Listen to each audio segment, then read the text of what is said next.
17 razões para não se tornar um apóstata. Olá a todos, nesse vídeo eu vou dar uma lista de razões para você nunca se tornar um apóstata. Mas antes de eu começar aqui, eu gostaria de deixar claro uma coisa: nunca fique dando atenção à apostasia. Não subestime o poder da apostasia na sua mente. O Espírito Santo de Jeová pode deixar de atuar em você se você ficar dando atenção a esse tipo de coisa. Ainda antes de entrar nos pontos principais aqui, eu gostaria de deixar claro o que é um apóstata. Quando eu falar apóstata, eu não me refiro a uma pessoa que simplesmente deixou de ser testemunha de Jeová e vive a sua vida normalmente. Não é esse tipo de pessoa que eu me refiro. Eu me refiro àquele tipo de pessoa que deixou de ser testemunha de Jeová e se revoltou contra e hoje ataca a sua antiga crença e a sua antiga organização.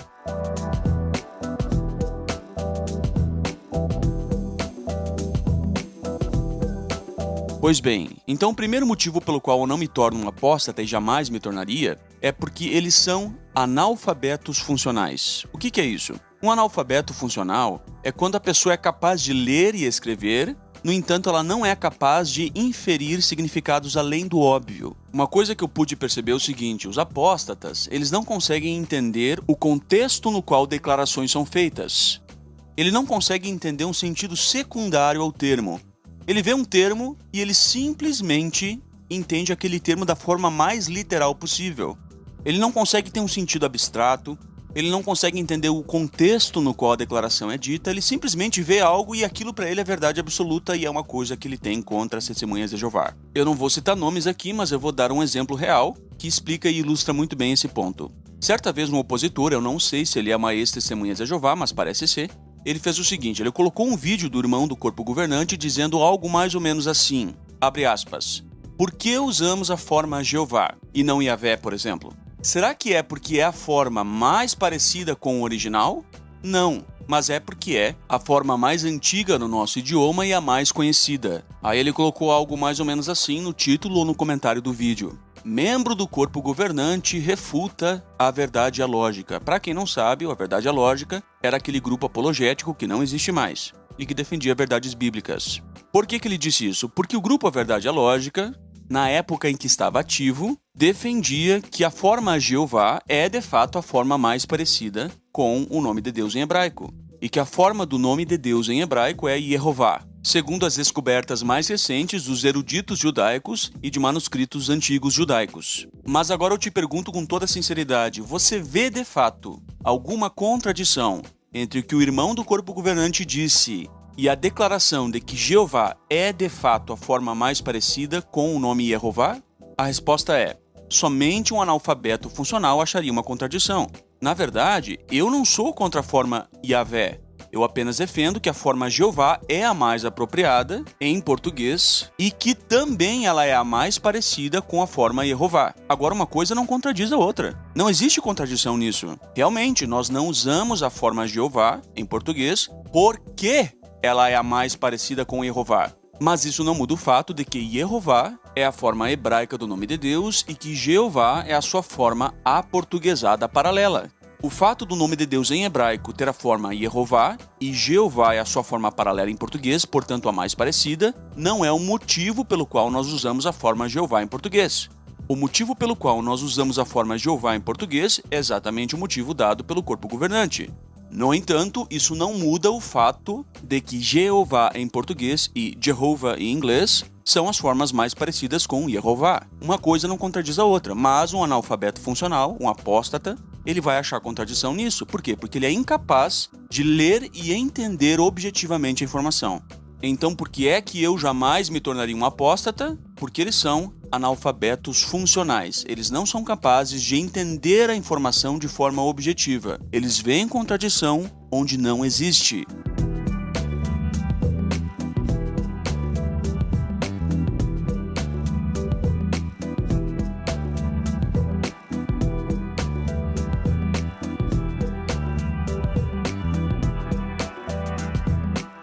O segundo motivo é, eles são pessoas mentalmente perturbadas, eles são obsessivos, eles são compulsivos.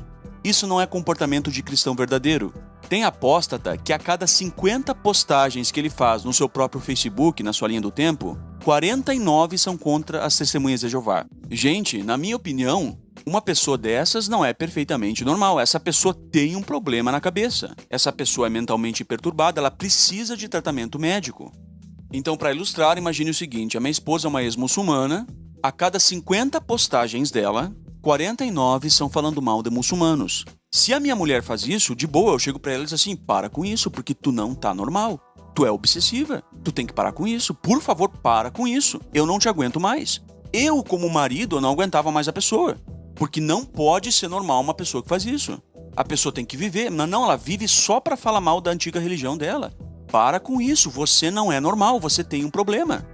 Então esse é um dos motivos pelos quais eu não me tornaria jamais um apóstata. Eles são pessoas mentalmente perturbadas. E esse tipo de atitude, a meu ver, não é de quem está livre, mas de quem está preso.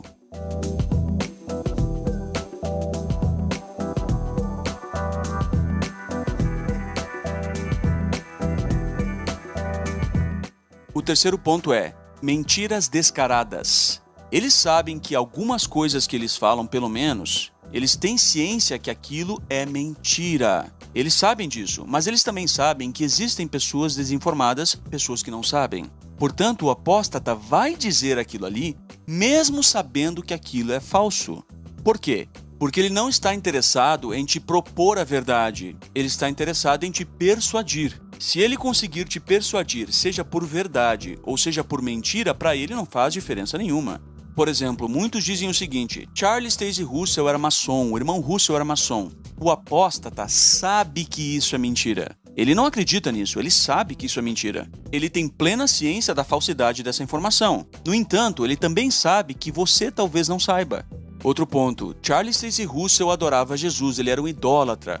Gente, os apóstatas sabem que isso é falso. O próprio irmão Russell disse que isso é falso. A explicação do próprio Russell sobre isso está no livro Studies in the Scriptures, volume 5, páginas 72 a 74. O próprio irmão Russell explica nesse livro o seguinte: olha, a palavra adorar não significa o que ela significa para Jeová quando aplicada a Jesus. Tem um sentido diferente, tarará e tarará. O irmão Russell explica isso. O sentido é homenagem, reverência. Mesmo o próprio Russell dizendo: olha, não é assim. Os apóstatas sabem disso e mesmo sabendo, eles vão continuar insistindo no mesmo ponto. Por quê? Porque eles sabem que existem pessoas que não sabem a resposta para esse argumento deles. E aí eu começo a me questionar: será que pessoas que fazem isso propositalmente e conscientemente são verdadeiros cristãos? São pessoas honestas? São pessoas de ética? Não são. Portanto, apóstatas são pessoas mentirosas. E é por isso que eu jamais me tornaria um apóstata.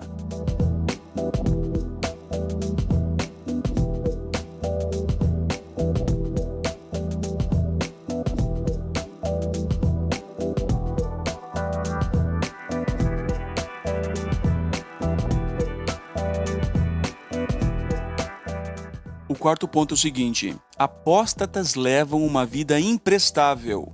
A rotina deles é repleta de ações medíocres. Exemplo, tem apóstata que faz artigo e vídeo na internet para tentar provar que o que eu estou fazendo aqui nesse vídeo é contra o que a minha religião ensina. Mas a grande questão que me vem na cabeça é o seguinte: o que é que eles têm que ver com isso?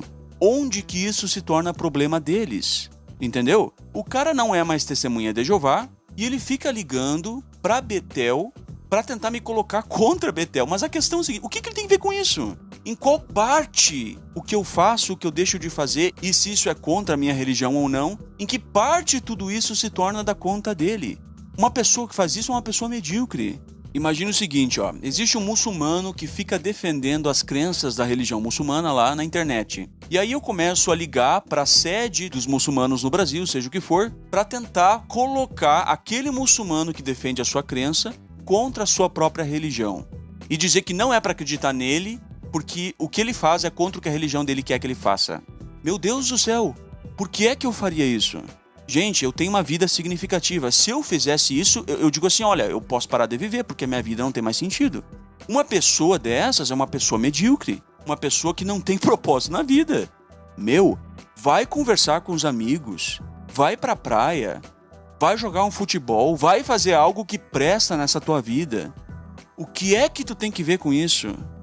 Entendeu? Então, por isso eu não me torno jamais um apóstata, porque apóstatas têm vidas inúteis.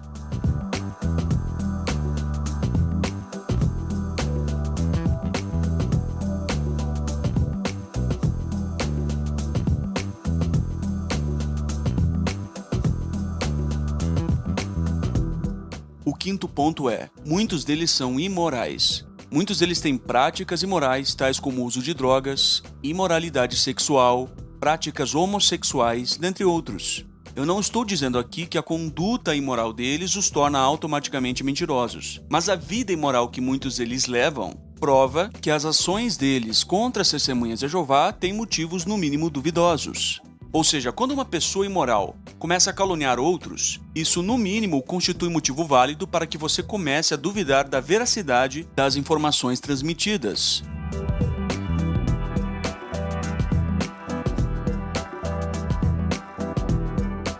Motivo 6. Acusações contraditórias. Os apóstatas não possuem uma linha de pensamento sólida. Eles criticam toda e qualquer ação que as testemunhas de Jeová possam tomar. Veja um exemplo. As testemunhas de Jeová rejeitam comer e transfundir sangue. No entanto, quando o assunto é pequenas frações de sangue, tal como a proteína albumina que é encontrada no ovo, e que também é a principal proteína do plasma sanguíneo, as testemunhas de Jeová nem são contra nem a favor, mas cabe ao indivíduo decidir se aceita ou não. Então os apóstatas, eles criticam as testemunhas de Jeová porque elas consideram erradas as transfusões de sangue, mas não o uso de pequenas frações de sangue, como a albumina. Mas raciocine comigo. Se as testemunhas de Jeová estão erradas por não serem contra o uso de pequenas frações de sangue, não significa isso que as testemunhas de Jeová estão certas quanto ao uso completo do sangue? Para ilustrar, será que um cirurgião poderia estar cometendo um crime ao cortar um paciente com um bisturi se não fosse crime esfaquear alguém? Pois se não há crime em esfaquear alguém, poderia haver um crime em um cirurgião cortar um paciente? É lógico que é perfeitamente possível que esfaquear alguém seja crime e que não seja crime um cirurgião cortar alguém. Isso é perfeitamente possível, não há nada de errado nisso. No entanto, se um cirurgião está cometendo um crime ao cortar um paciente numa cirurgia, não seria um crime muito maior alguém esfaquear outra pessoa? É claro que sim. Porque o caso B depende do caso A, mas o caso A não vai depender do caso B. Assim também, se o uso de pequenas frações de sangue é errado, isso só pode ocorrer se o uso do sangue completo for errado também. Do contrário, você estará chamando o médico de assassino por cortar um paciente, mas estará defendendo um bandido que esfaqueou um inocente. E é exatamente isso que os apóstatas fazem. Eles criticam a recusa de sangue completo nas transfusões pelas testemunhas de Jeová, e eles também criticam quando as testemunhas de Jeová não recusam pequenas frações de sangue. Ou seja, eles fazem acusações plenamente contraditórias. Em suma, uma acusação anula a outra. O que eu quero dizer é o seguinte: a relação entre não comer sangue e não injetar sangue é muito mais próxima do que a relação entre não injetar sangue e não injetar albumina. Porque no primeiro caso, nós estamos lidando com o sangue. No segundo caso, nós estamos lidando com uma proteína que também é encontrada no sangue. Raciocine comigo. Se a rejeição da transfusão de sangue produz um segmento lógico que necessariamente tornará moralmente errado o uso da albumina, com muito mais razão, então, a rejeição de comer o sangue tornará moralmente errado uma transfusão de sangue. No entanto, os apóstatas, eles argumentam no segundo segmento. Eles dizem que a relação entre a transfusão e a albumina produz um segmento lógico. No entanto, a relação entre comer sangue e transfundir o sangue não tem segmento lógico. Mas veja só, se existe segmento lógico entre transfundir sangue e usar a albumina que está presente no sangue, com muito mais razão, haverá um segmento lógico entre comer e transfundir sangue, porque aqui nós estamos falando do sangue completo. Só que os apóstatas, eles rejeitam o primeiro segmento lógico, que é muito mais próximo, e aceitam o segundo segmento lógico, que é muito mais distante. Então a moral é o seguinte: o que eles querem é ter do que reclamar. Se as testemunhas de Jeová tivessem uma posição diferente com respeito às pequenas frações de sangue, eles também seriam contra. Portanto, independente da posição das testemunhas de Jeová em relação a um determinado assunto, o apóstata vai ser contra. E é por isso que eu jamais me tornaria um apóstata, porque eles fazem acusações contraditórias.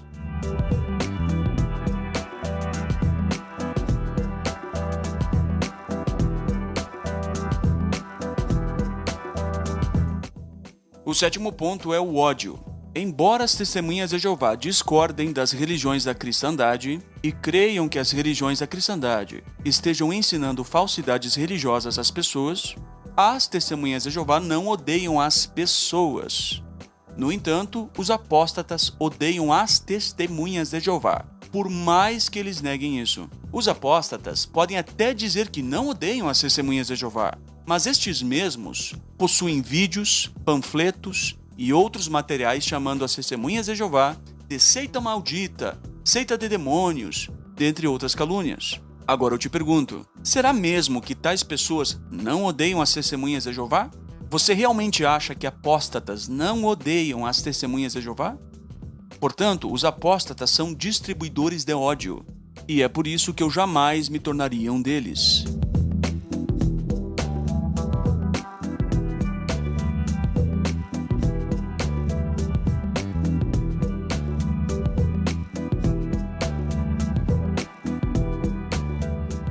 O oitavo ponto é viés cognitivo. Segundo a Wikipédia, viés cognitivo é um padrão de distorção de julgamento que ocorre em situações particulares, levando à distorção perceptual, julgamento pouco acurado, interpretação ilógica, ou que é amplamente chamado de irracionalidade.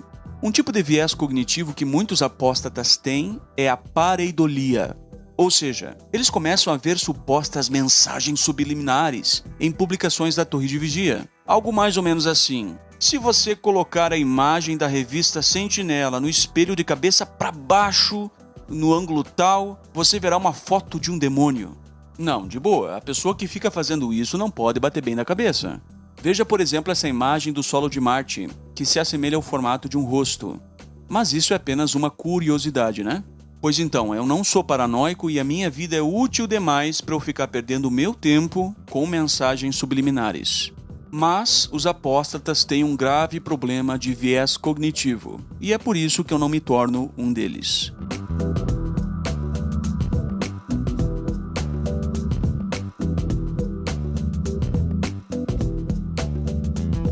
O motivo 9 é a hipocrisia. O apóstata, ele precisa transmitir a impressão e contar para as pessoas que o motivo pelo qual ele deixou de ser testemunha de Jeová, ele foi desassociado, é um motivo intelectual. Ou seja, eu fui desassociado porque eu não concordava com as doutrinas. Mentira! Foi desassociado porque era adúltero, foi desassociado porque era fornicador. Inventou essa história de eu não concordava com as doutrinas para fazer pose de gostosão.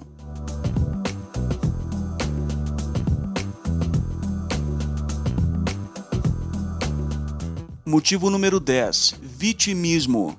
Antes da pessoa se tornar testemunha de Jeová, ela tem plena ciência da necessidade de manter uma vida digna de um cristão. Uma vida moralmente correta, seguindo os preceitos morais do cristianismo. Mas às vezes acontece de o tempo passar e a pessoa começar a desejar as coisas do mundo. Então o marido troca a esposa por outra, é desassociado, obviamente, mas ele quer que todo mundo continue tratando ele como um amiguinho do coração. Cara, isso não vai acontecer. Você trouxe vitupério sobre o nome de Deus e de Cristo. Você humilhou a sua família. Tu largou a tua mulher. Os teus filhos não vão te tratar como o paizinho do coração. E tu merece isso. Seja homem e assuma. Mas não, coitadinho de mim. Só porque eu larguei meus filhos e a minha esposa, meus filhos não falam mais comigo. Bem feito. Então é por isso que eu jamais me tornaria um apóstata. Porque eles fazem vitimismo.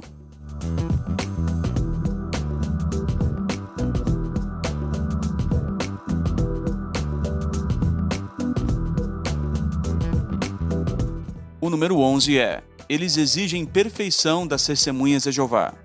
O que eu pude perceber é o seguinte: eles estabelecem um patamar para o corpo governante que só Jesus e Jeová atingem. É mais ou menos assim: as testemunhas de Jeová não poderiam errar em nenhuma hipótese. Não pode errar. Se no passado acreditavam que Jesus morreu numa cruz e aí perceberam que isso estava errado e mudaram de crença, tá errado. Então não pode, tem que continuar errado. Se mudou é porque Deus não aprova. Não pode mudar. As testemunhas de Jeová acreditavam que o fim ia vir lá naquela época. Há falsos profetas. Não pode errar. Tem que ser perfeito. Tem que saber tudo sempre desde o início. Se você for perceber, eles esperam que Charles Taze Russell fosse onisciente. As exigências que eles possuem da Torre de Vigia é de que Charles Taze Russell fosse um profeta inspirado por Deus. Então, para resumir, ninguém é capaz de atingir o patamar de perfeição que os apóstatas esperam do corpo governante das Testemunhas de Jeová. E por esta razão, eu não me tornaria jamais um apóstata.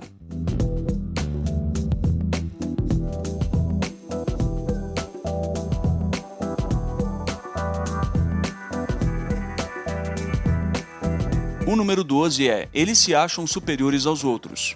O apóstata sempre transmite a impressão de que a espiritualidade dele é melhor do que a de qualquer outra pessoa na congregação. Ou seja, todo mundo é manipulado, todo mundo é burro, menos ele.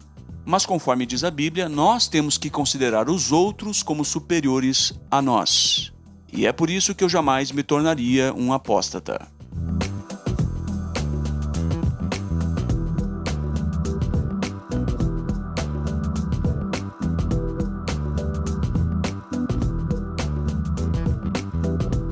O motivo número 13 é: eles cavam falta.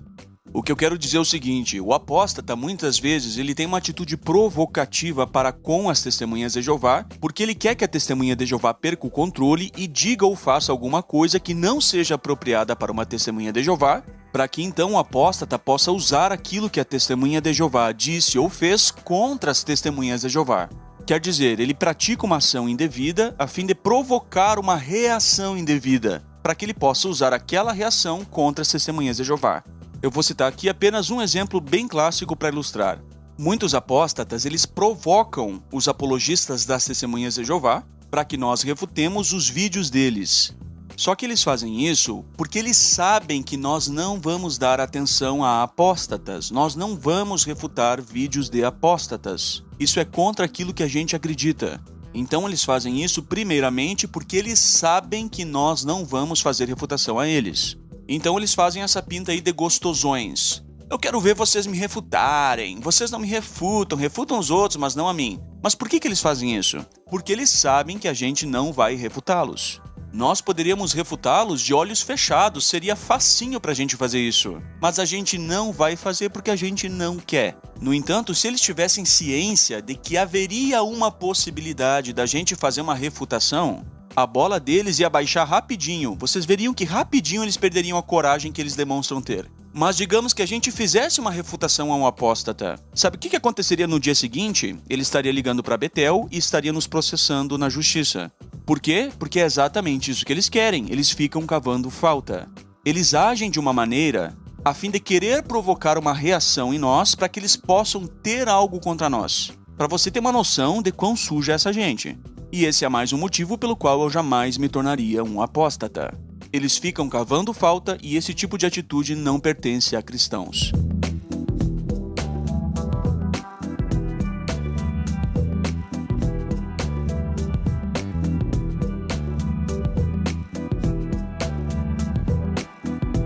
A razão número 14 é: eles nos acusam de fazer aquilo que eles também fazem. Por exemplo, eles dizem assim: as Testemunhas de Jeová são uma seita que acreditam ser a única religião verdadeira. Mas pensa o seguinte: se um apóstata que se tornou evangélico deixou de ser Testemunha de Jeová para se tornar evangélico, não acredita ele que a igreja evangélica é a igreja verdadeira? Uma ex-Testemunha de Jeová que se tornou evangélico adoraria Maria? Oraria aos pés de Maria junto com o católico? Será que uma ex-Testemunha de Jeová que se tornou católico ou evangélico faria uma consulta com um médium espírita? Iria a um centro de umbanda? Se a pessoa está convicta da sua crença, ela não faria isso. Por quê? Porque ela acha também que as outras religiões não são verdadeiras. Então veja o seguinte: o apóstata, ele acusa a Testemunha de Jeová de fazer exatamente aquilo que ele faz. Ele mesmo acredita que as Testemunhas de Jeová são uma seita maldita. Ora, mas não são todas as religiões cristãs verdadeiras? Quer dizer que todas elas são verdadeiras menos as Testemunhas de Jeová? Bem, se esse é o caso, então ele está fazendo com as Testemunhas de Jeová exatamente aquilo que ele acusa as Testemunhas de Jeová de fazer com ele. Raciocínio o seguinte: é de conhecimento geral e de senso comum que a verdade une e que a mentira separa.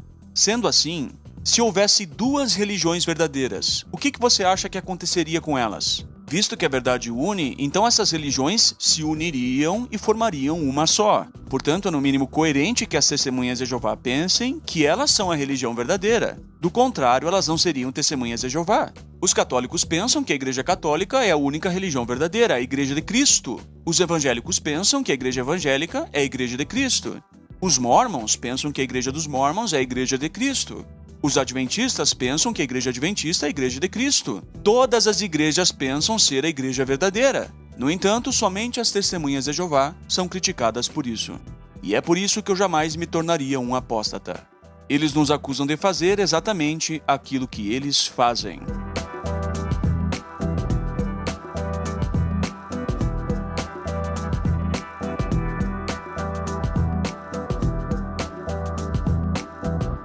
A razão número 15 é: eles vibram com a desgraça alheia.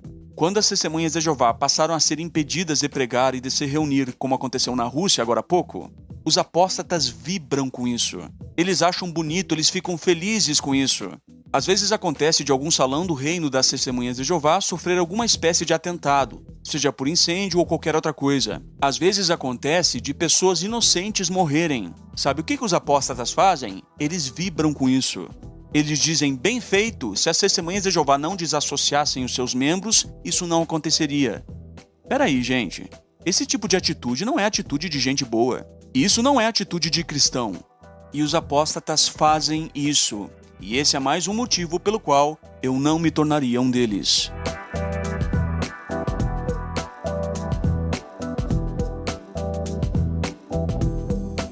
O motivo número 16 é: eles não têm mais rumo na vida.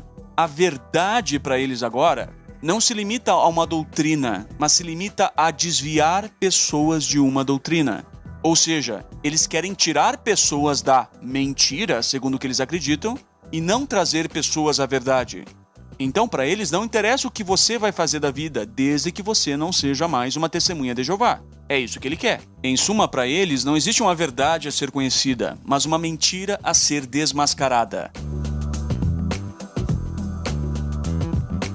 A razão número 17 e a última é a seguinte: 2 Tessalonicenses 2, 13 e 4. Que ninguém os desencaminhe de maneira alguma, porque esse dia não virá sem que primeiro venha a apostasia, e seja revelado o homem que viola a lei, o filho da destruição. Ele é um opositor que se exalta acima de tudo que se chama Deus, ou que é objeto de adoração, de modo que se senta no templo de Deus, exibindo-se como um Deus. Filho da destruição.